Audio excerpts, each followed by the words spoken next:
The training room fell silent, except for the sound of Owen hitting the floor. Again, he lay there for a moment, staring at the ceiling of the Galactic Academy station, his ribs aching from where Dax had struck him. The crystalline student towered over him, light refracting through his geometric body in patterns that looked almost like laughter. 17 seconds, Dax announced to the watching crowd. A new record. The human lasted 17 whole seconds this time. Laughter rippled through the observation deck. Owen could see them through the transparent wall. Students from a dozen worlds, all stronger, all faster, all better suited for this place than he was. He pushed himself up slowly, tasting copper in his mouth. Perhaps we should find you a different program, Instructor Grin said, his reptilian face showing what might have been pity. The scaled teacher crossed his arms, his tail swishing with obvious disappointment. Support services, medical assistance, records management. Surely Earth has use for those skills. Owen wiped blood from his lip. I can do this. You cannot even lift the standard equipment, Grin replied. He gestured to the training weights stacked against the wall. Every species here meets minimum physical requirements. Every species except yours. Give me another chance. Dax laughed, a sound like wind chimes in a storm. Why? So we can all watch you fail again? The Academy made a mistake accepting humans. You were a charity case. Nothing more. Owen wanted to argue, but his body disagreed. Every muscle screamed. He had trained twice as hard as anyone else and still came in last. Always last. The weakest student in a school designed for warriors and scholars from across the galaxy. Dismissed, Grin said, waving a clawed hand. Rest. Think about what I said. The walk back to his quarters felt longer than usual. Owen passed groups of students who stopped talking when they saw him, then whispered once he passed. He caught fragments of their words. Sympathy admission. Deadweight. Shouldn't be here. Maybe they were right. His roommate had requested a transfer 2 weeks ago. Something about needing to focus without distractions. Owen had the tiny cabin to himself now, which was almost worse than sharing it. The silence reminded him how alone he was. He sat on his bunk and pulled up his progress reports on his datapad. Red marks everywhere. Combat efficiency, failing. Physical endurance, failing. Tactical response, barely passing. The only category where he scored adequately was theoretical knowledge, and even that would not matter if he could not apply it. Owen tossed the pad aside and stood. He needed to walk, to think, to be anywhere but here. The Academy station was massive, built from the joined hulls of ancient ships welded together over centuries. Most areas were well-traveled, but Owen had discovered that some sections saw almost no traffic. Old storage bays, abandoned observation decks, places where he could be alone with his failure. He wandered deeper than usual this time, following corridors that showed their age in flickering lights and worn floors. The air smelled different here, stale and heavy. He passed doors sealed with warning labels in languages he did not recognize. Then he found the markings. They covered an entire wall at the end of a dead-end corridor. Not graffiti or random scratches, but deliberate symbols carved deep into the metal. Owen stepped closer, reaching out to touch them. The moment his fingers made contact, the symbols glowed. Soft blue light pulsed through the carved lines, spreading from where he touched outward across the wall. Owen jerked his hand back, but the glow continued, growing brighter. The symbols formed patterns he almost recognized, like a language dancing at the edge of understanding. Fascinating. Owen spun around. Headmaster Trell stood behind him, his insectoid body clicking softly as he moved. The ancient administrator tilted his head, multifaceted eyes reflecting the glowing wall. I have never seen them respond before, Trell said quietly. What are they? Old things. From before the current age. Trell stepped forward, his movements careful and deliberate. This station is built on even older structures. Sometimes we find remnants. Usually they are inert. They're glowing because I touched them. Yes. Trell studied Owen with an intensity that made him uncomfortable. How interesting. The light faded slowly, the symbols returning to their dormant state. But at the end of the corridor, something else had changed. A door that had been flush with the wall now stood slightly ajar, its edges outlined in the same blue glow. "That has been sealed for as long as I have served here," Trell said. "Over 300 standard years." Owen approached the door, drawn by something he could not name. It looked heavy, made of metal darker than anything else in the corridor. The gap was just wide enough to see through. Inside, darkness and a hint of something more. "Should I open it?" Owen asked. Trell was quiet for a long moment. "I did not think I could stop you if I tried. Whatever is in there has been waiting. Perhaps it has been waiting for you." Owen pushed the door. It swung open smoothly despite its obvious weight, revealing a chamber beyond.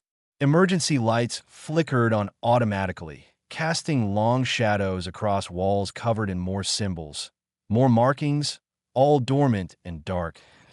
In the center of the room stood pedestal. On the pedestal sat a crown. It looked simple at first glance. A circlet of dark metal, unadorned and plain. But as Owen stepped closer, he saw depth in that darkness. Patterns within patterns, complexity hiding beneath simplicity. "Do not," Trell began, but Owen had already reached out. His fingers closed around the crown, and the universe exploded into light and memory and voices crying out across millennia. He saw humans in armor, standing on worlds he had never known. He saw fleets and battles and sacrifices made in darkness so that others could live in light. He saw what his people had been, what they had given up, what they had lost. Then it ended, and Owen stood in the silent chamber, holding a crown that suddenly felt much heavier than any training weight he had failed to lift. "What is this?" he whispered. Trell stood in the doorway, his expression unreadable. "That, young human, is a very dangerous question." Owen slipped the crown into his jacket pocket before Headmaster Trell could say anything else. The metal felt warm against his side, almost alive. The old insectoid administrator watched him with those strange compound eyes, but made no move to stop him. "You should leave it here," Trell said finally. "Will you make me?" A pause. "No, I suspect I cannot." Trell's mandibles clicked together in what might have been resignation.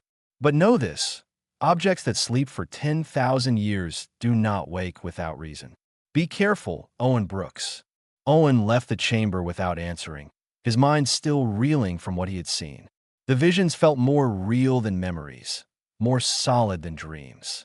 Humans in armor, weapons of light, battles fought across stars he could not name. It made no sense.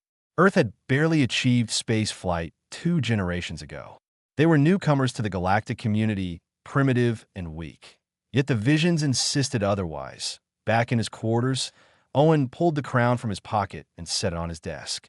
Under the harsh lights of his cabin, it looked even simpler. Just a circle of dark metal. No jewels, no decorations, nothing to suggest power or importance. He touched it again, half expecting another flood of images. Nothing happened. Owen frowned and picked it up, turning it over in his hands. Still nothing. Maybe he had imagined it all. Maybe the stress of constant failure had finally broken something in his mind that he placed the crown on his head. The world shifted. Not dramatically. Not with light and sound like before. But everything became sharper, clearer.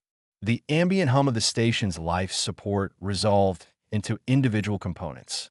He could hear the flow of air through the vents, the slight vibration of the deck plating, the footsteps of someone walking 3 corridors away. Owen stood and moved to the center of his cabin. On instinct, he dropped into a combat stance. His body flowed through movements he had never learned, defense patterns that felt ancient and right. The aches from his earlier beating faded to background noise, ignorable and distant. Someone knocked on his door. Owen quickly removed the crown and shoved it under his pillow. "Come in." Isla entered, carrying her medical kit. The young woman looked tired but determined. "Heard you took another beating from Dax. Thought you might need." She stopped, staring at him. "You're standing." "I'm always standing." "No, I mean you're standing right. No favoring your left side. No compensating for bruised ribs." She stepped closer, professional concern replacing surprise. "What happened?" Owen considered lying, but Isla was one of the few people at the academy who treated him like a person instead of a failure. He pulled the crown from under his pillow. I found something. Her eyes widened. Is that I don't know what it is. Isla reached out slowly, as if approaching something dangerous.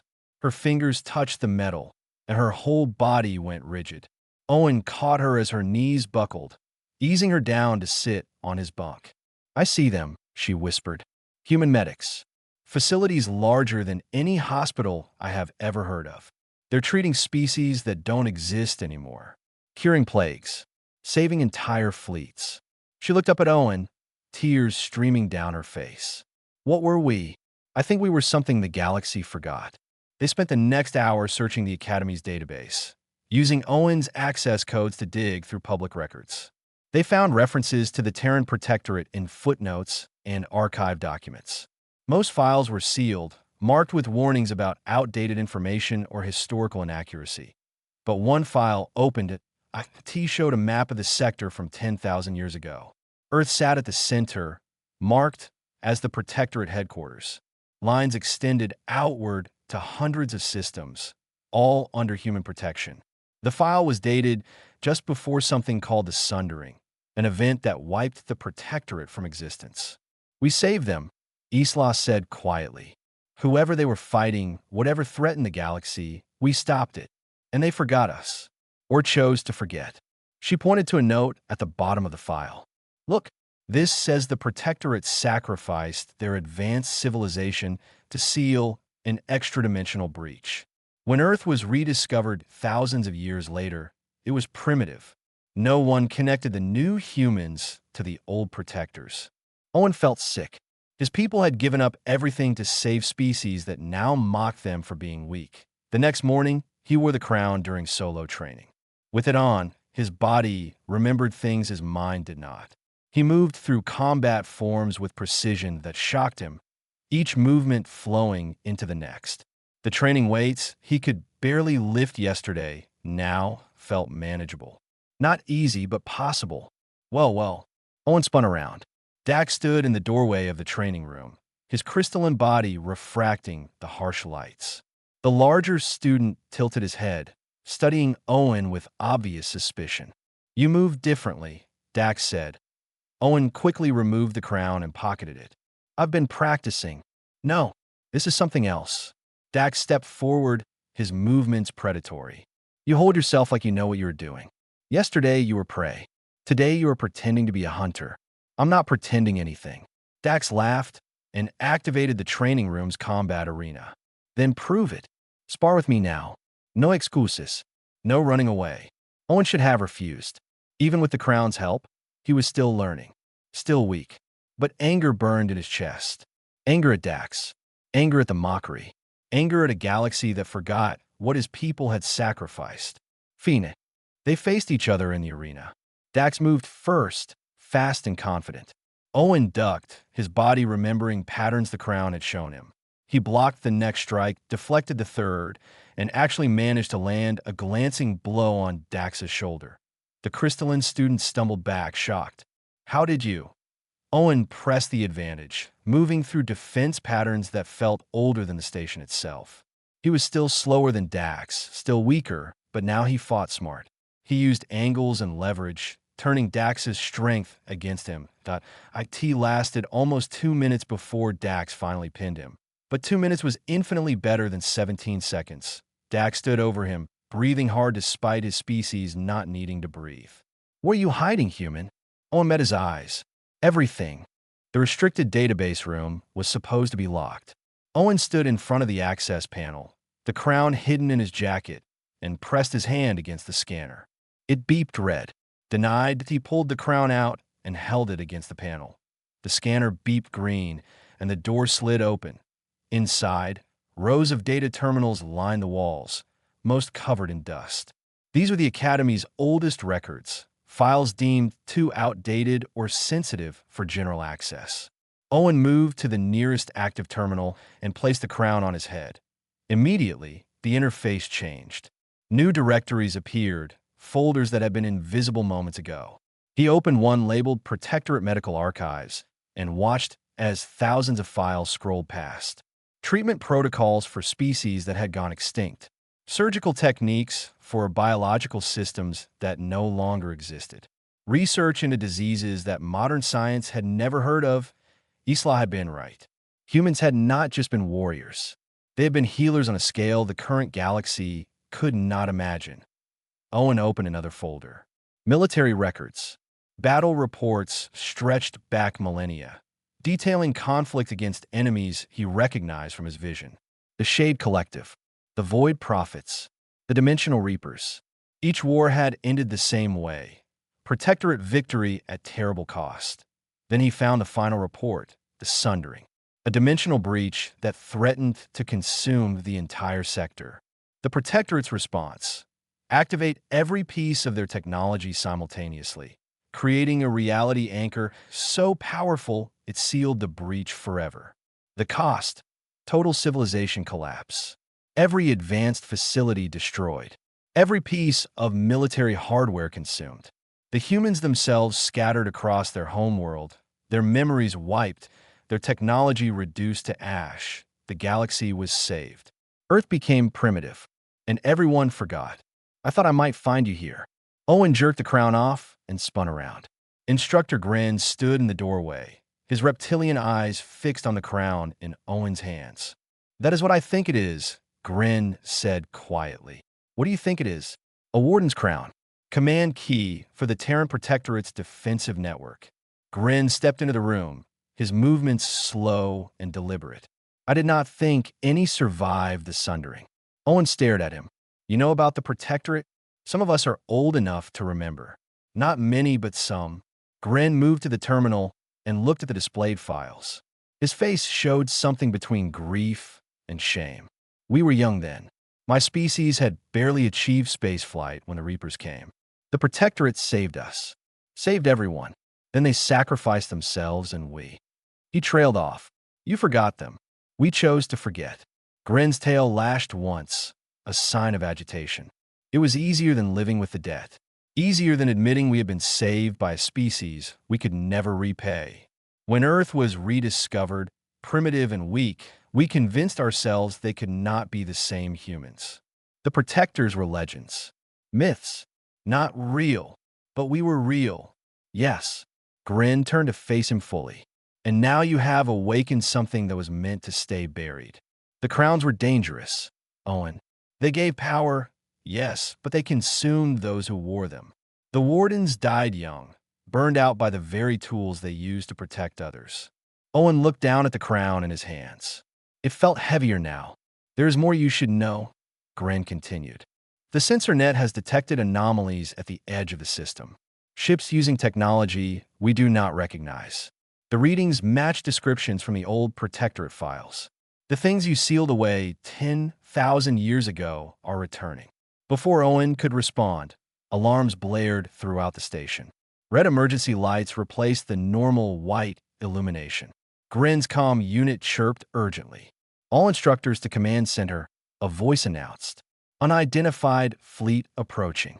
Battle stations. Grin looked at Owen, then at the crown. Hide that. Tell no one. I will find out what is happening.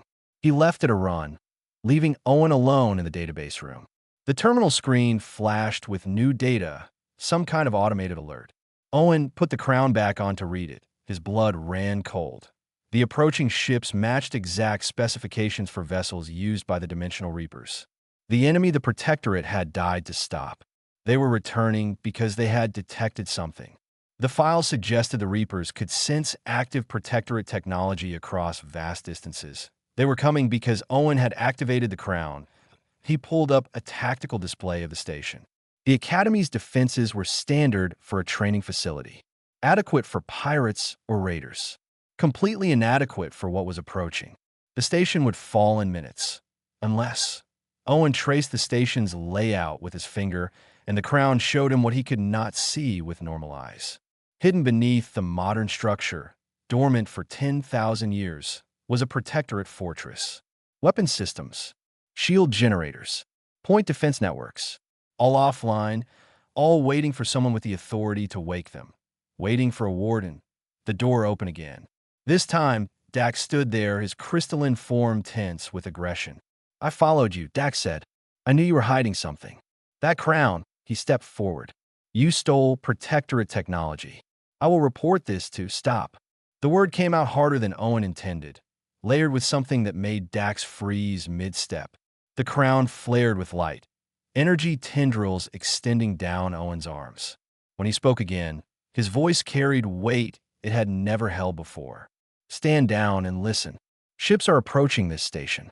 Hostile forces from before your species learn to make fire. They are coming to kill everyone here, and our defenses cannot stop them. Owen stood, the crown blazing on his head. But I can. Dax stared at him, caught between fear and disbelief. You are just a weak human. No. Owen pulled up the tactical display, showing Dax the approaching fleet and the hidden fortress beneath their feet. I'm the only warden left, and I am done hiding.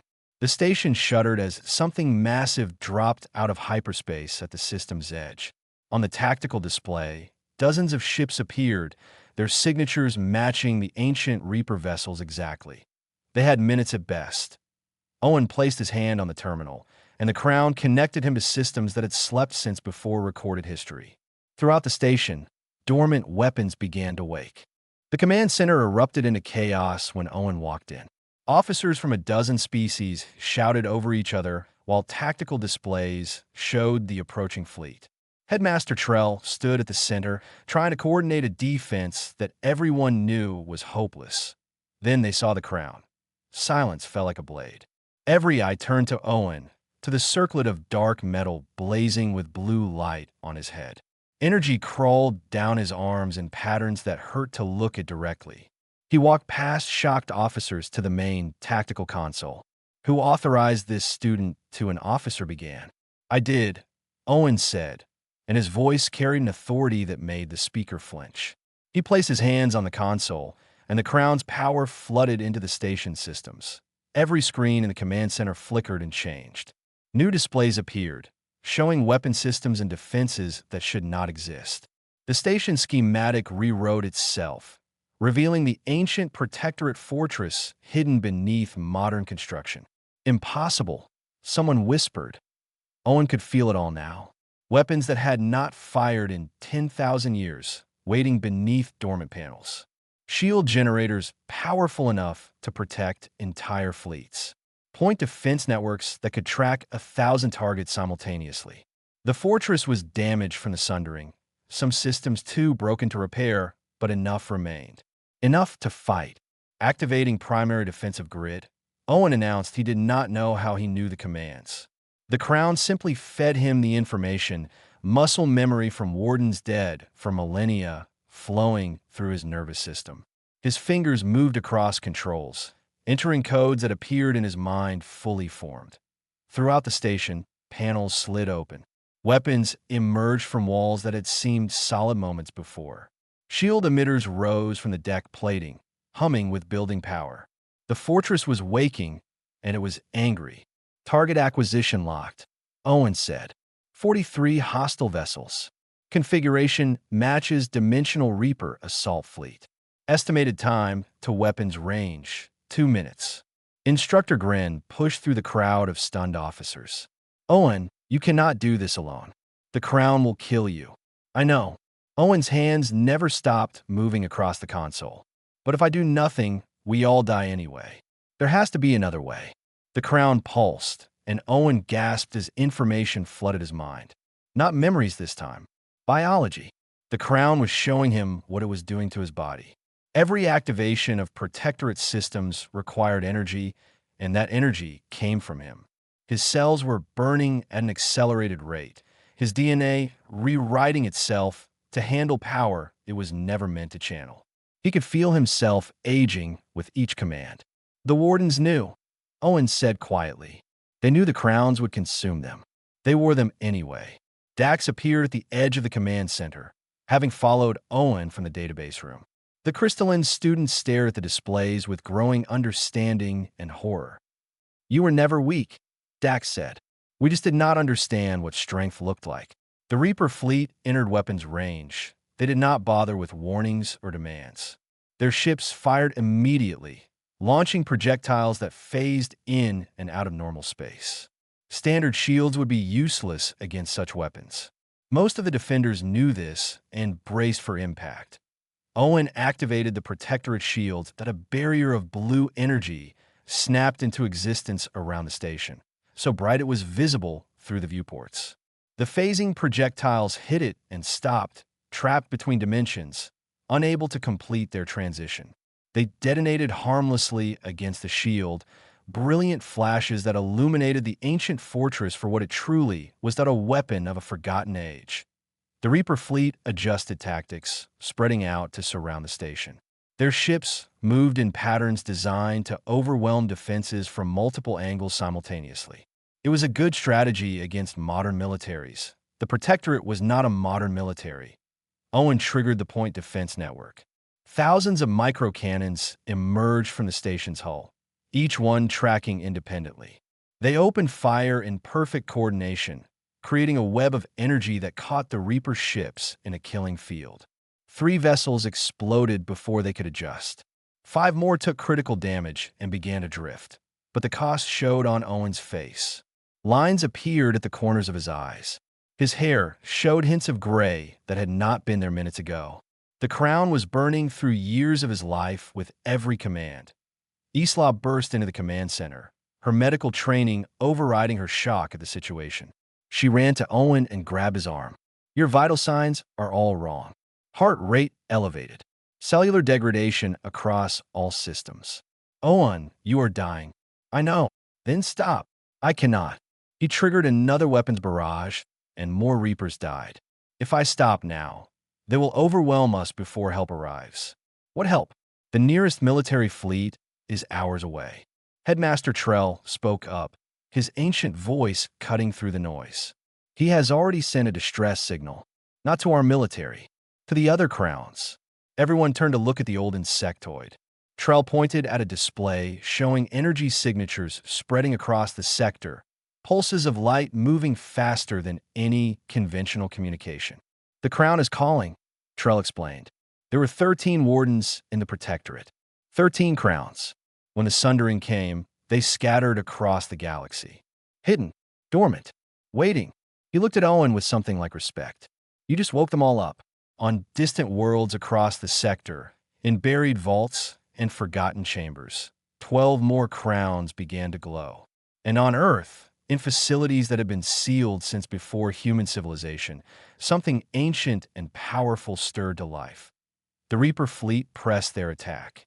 Their ships coordinated in silence, executing maneuvers designed to exploit any weakness. They found none. Every angle of approach met perfect defensive fire. Every attempt to phase through shields failed against technology specifically designed to counter their abilities. But Owen was failing faster than the Reapers. His hands shook on the controls. His vision blurred. The crown showed him his own biology breaking down, cells dying and regenerating in cycles that could not be sustained. He had minutes left, maybe less. "Owen," Isla said, tears streaming down her face. "Please." He looked at her and smiled despite everything. "Someone has to protect them. We decided it would be us." Then he triggered the station's final weapon, and the price of being a warden became terrifyingly clear. The reality anchor emerged from the station's core like a spear of impossible light. It punched through space itself, creating a field that forced everything within range fully into normal dimensional space. The Reaper ships, which relied on phasing between dimensions to avoid damage, suddenly found themselves vulnerable, and the cost hit Owen like a hammer. He collapsed against the console, blood running from his nose. His hands looked older, veins standing out against skin that had lost its youth. The crown blazed so bright it was painful to look at directly, consuming him to power weapons that had been designed for warriors willing to sacrifice everything. "Owen," Isla caught him before he fell. "You have to stop. You have given enough." "Not yet." His voice came out rough, age beyond his years. "The anchor needs to hold for 2 more minutes. Then the fleet can finish them." But he could not hold for 2 minutes. He could barely hold for 30 seconds. His vision was darkening at the edges, his heartbeat irregular and weak. The crown was showing him his own death approaching, second by second. Then someone else's hands joined his on the console. Isla stood beside him, her face set with determination. If you die, I die. So we do this together or not at all. The crown will kill you too. Then we die protecting people. That is what humans do, right? She smiled through her tears. That is what we have always done. The crown pulsed, recognizing another willing participant. Energy flowed through both of them now, distributing the terrible cost between two bodies instead of one. Owen felt the pressure ease slightly. Not much, but enough to breathe. Enough to hold. Other humans appeared at the command center entrance. Students Owen barely knew. People who had walked past him without a second glance when he was just the weak human who could not keep up. They moved forward together, drawn by something they did not understand but could not ignore. We heard the call, one of them said. A young woman named Amy, who studied engineering. The crown is calling to all humans, showing us what we were, what we gave up. She placed her hand on Owen's shoulder. What we could be again. 5 more humans joined the link. Then 7. Then 12. The crown's network expanded, connecting them all in a web of shared purpose and shared cost. The burden that would have killed Owen alone was distributed among them all. Each person aged slightly, each paid a price, but together they could hold. The reality anchor stabilized in the space around the station. The Reaper fleet found themselves trapped in normal space for the first time in 10,000 years. They were still dangerous, still deadly, but now they could be hurt by conventional weapons. The Academy's defense fleet, which had been holding back in despair, surged forward. All ships, Instructor Grin commanded, taking tactical control. Target the Reaper vessels. They cannot phase. They cannot run. In them. The battle that followed was brutal and quick. Reaper ships tried to adapt to fighting in normal space, but they had relied on dimensional phasing for so long they had forgotten how to fight without it. The combined fleet tore them apart with conventional weapons, turning superior technology against an enemy that had grown complacent. Within minutes, the Reaper fleet was destroyed. The humans holding the reality anchor collapsed together, their connection breaking as the crown powered down. Owen fell to his knees, gasping. He looked at his hands and saw them shaking, lined with age that should not be there for decades. He was 17 years old and looked 30. Isla sat beside him, breathing hard. She had aged too. They all had. The price of awakening the Protectorate, even briefly, had been years of their lives. Is it over? Someone asked. Owen shook his head. The fleet is destroyed. But the call has gone out. The other crowns are waking. And the things we sealed away 10,000 years ago know we are back. Headmaster Trell approached slowly, his compound eyes reflecting the dim light. The galaxy will have questions. We cannot hide what happened here. Everyone saw the fortress activate. They saw humans wielding Protectorate technology. Good, Owen said. Let them ask. Let them remember what they tried to forget. In the days that followed, the truth spread across the sector faster than any official report could suppress it. Humans were the Terran Protectorate. The weak species that barely qualified for Academy admission were the same people who had saved the galaxy and sacrificed themselves to do it. The evidence was undeniable. The fortress stood as proof. The crown existed as a reminder. Some species reacted with shame, others with anger at being deceived, even though the deception had been their own choice. A few, like Instructor Gren's people, began to publicly acknowledge the debt they owed. But the Reapers were not the only thing awakening on Earth. In deep vaults beneath ice and stone, the other crowns activated automated systems. Ancient facilities began to power up for the first time in millennia. The planet that the galaxy had dismissed as a primitive backwater started to show signs of a past far more advanced than anyone had imagined. Owen received a message from Earth's government. They had found a vault. Inside were 11 more crowns, waiting for wardens who might never come. The message asked a simple question: what should we do with them? He stood in the command center, now repaired and modified to incorporate both modern and Protectorate systems. The Academy had changed in the weeks since the battle. Human students were no longer mocked or dismissed. They were watched with a mixture of fear and respect that Owen was not sure he liked. Dax approached him, moving with the careful respect he now showed all humans. They are calling you a hero. I'm not a hero. I just did what had to be done. That is what makes you a hero. Dax gestured to the tactical display, which showed reports of unusual activity across the sector. But this is not over, is it? No. Owen pulled up the data they had recovered from the Protectorate archives. The Reapers were just one enemy we sealed away. The Sundering closed all the dimensional breaches, but it did not destroy what was on the other side. They had been trying to break through for 10,000 years, and now that the crown is active again, they know there is a way back in. Owen looked at his aged hands. The Protectorate gave everything to protect the galaxy. Now we have to decide if we are willing to do the same. He sent a message back to Earth. 3 words that would change everything. Wake the Wardens. 3 months after the battle, Owen stood in a classroom that did not exist before. The walls displayed holographic images from Protectorate archives, showing the history that the galaxy had tried to forget. 50 students from 20 different species sat in seats designed for bodies of all shapes and sizes. Watching him with attention that still felt strange, he no longer looked 17. The crown had aged him to his mid-20s, gray streaking through his dark hair.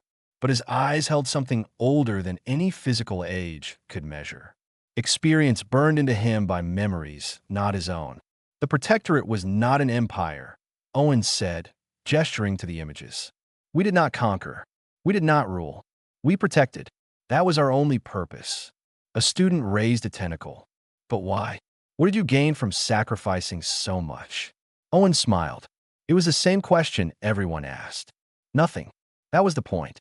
The galaxy needed guardians who wanted nothing in return, who would die to protect people who could never repay them. He pulled up an image of Earth from 10,000 years ago. That is what humans chose to be. Another student, a young reptilian, spoke up. But you lost everything. Your civilization, your technology, your history. Was it worth it? Ask the people who are alive today because of it. The classroom fell silent. It was an uncomfortable truth, but truth nonetheless. Every species in the sector owed their existence to a sacrifice made by people they had chosen to forget. Isla entered the classroom, moving with the careful grace of someone who had aged before their time. She was 20 years old and looked 35. The cost of holding the reality anchor still showed in the lines around her eyes. Sorry to interrupt, she said, but you have visitors. Owen dismissed the class and followed her to the observation deck. 11 humans stood there, looking out at the stars. Each one wore a crown that blazed with quiet light. The other wardens, awakened from vaults across the sector, had finally arrived. They were young and old, men and women from every part of Earth. What united them was the look in their eyes. The same weight Owen carried. The same understanding of what the crown demanded. We felt your call, one of them said. An older woman with white hair and a crown that pulsed with steady strength. Every crown activated when you triggered the reality anchor. We all saw what you did. Owen looked at them, seeing himself reflected 12 times over. I did not mean to wake you. I just wanted to save the station. You did more than that. A younger man stepped forward, barely 20, but with eyes that had seen the full weight of Protectorate history. You reminded the galaxy what humans are capable of, what we have always been capable of. Over the following weeks, the wardens met in secret, sharing what they had learned from their crowns. Each crown held different knowledge, different aspects of Protectorate technology. Together, they could access the full database of everything their ancestors had built and sacrificed. It was overwhelming. Terrifying. Beautiful. We could rebuild it, one warden suggested during a meeting. The Protectorate. All of it. The weapons. The fortresses. The fleet. At what cost? Isla asked. She attended their meetings as the unofficial 13th member, the first human to link with a crown without wearing one. The crowns nearly killed Owen. They aged all of us. How many more years will we lose trying to become what we were? The older woman warden shook her head. That is not the question we should ask. The question is, does the galaxy still need the Protectorate? Owen pulled up tactical displays showing the sector's current state. Reports of dimensional anomalies were increasing. The Reapers had been a scouting force, he now knew. a test to see if the seals still held. Their defeat had proven that the Protectorate's defenses were active again, which meant the real invasion would follow. The things we sealed away are trying to return, Owen said. They have been waiting 10,000 years. They will not wait much longer. Then we fight, the young male warden said. We were the crowns, and we fight like our ancestors did. No. Owen removed his crown and set it on the table. Our ancestors fought because they had no choice. They built a civilization around war and sacrifice, and it consumed them. If we follow the same path, we will end the same way. Dead, forgotten, lost. What else can we do? Owen looked around the table at the other wardens, then at Isla and the humans who had helped hold the reality anchor. We teach. We share. We show the galaxy how to protect themselves instead of doing it for them. It was not a popular suggestion. Some wardens argued for rebuilding the Protectorate in full. Others wanted to hide the crowns again and pretend nothing had changed. But slowly, a different path emerged. The Academy expanded its curriculum to include Protectorate history and defensive technology. Not the weapons that had consumed their civilization, but the principles behind them. Shielding, tactical coordination, species cooperation. The things that had made the Protectorate strong before the crowns had made them desperate. Humans began teaching across the sector, sharing knowledge that had been locked away for millennia. Some species welcomed them. Others resisted, uncomfortable with being taught by people they had dismissed as weak. But the evidence of human capability was undeniable. The crowns remained active but unused most of the time. The wardens wore them only when absolutely necessary, understanding that each activation cost them time they could not afford to waste. They became teachers and advisors instead of warriors and generals. Owen stood before his class a year after finding the crown. He looked 40 now, age beyond his actual years. But he was content. The classroom was full. The students were learning. The galaxy was starting to remember. Your people sacrificed everything, a student said during questions. Do you regret it? Owen thought about the visions he had seen. The wardens who had died young. The civilization that had burned itself out to save others. The 10,000 years of being forgotten. No, he said finally, because someone had to do it. Someone had to stand between the darkness and the light. Someone had to decide that protecting others was more important than protecting themselves. He touched the crown resting on the desk beside him. We decided that someone would be us. And given the choice again, I think we would make the same decision. Because that was what it meant to be human. Not the strongest, not the fastest, not the most advanced, but willing to sacrifice everything for people who might never understand the cost. The galaxy was learning that lesson again, one classroom at a time. And this time they would not forget.